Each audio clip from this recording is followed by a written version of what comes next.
Another important group that contains the sulfur, so we have mentioned na pwede siya for defense.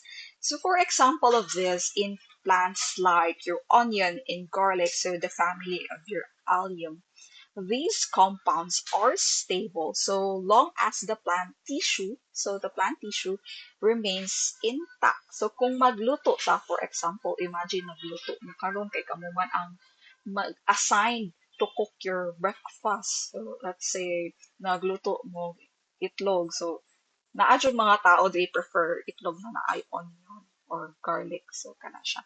But when you cut or crush the tissues of your onion or garlic.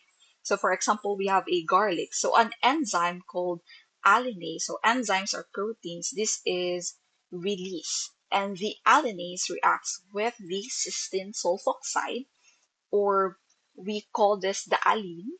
And I mean the yes, the allene, and then it converts them into its active sulfur compound. So from allene, it's converted to its active compound, which is allicin. So we have here the structure of allicin, which is an organosulfur, and we know no na if you have mga sulfur containing compounds, usually na sila yung mga baho or they have smell.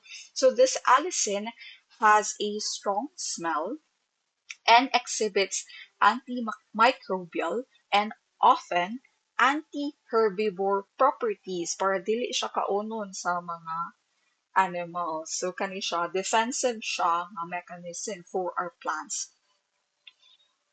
And so from here, kani siya ang atong last example, the sulfur organic containing compounds we call the phytochemicals, but take note that the prefix na phyto, it means plant. So from our basic definition, it means plant. But there are compounds, especially mga photosynthetic or plant-like organisms.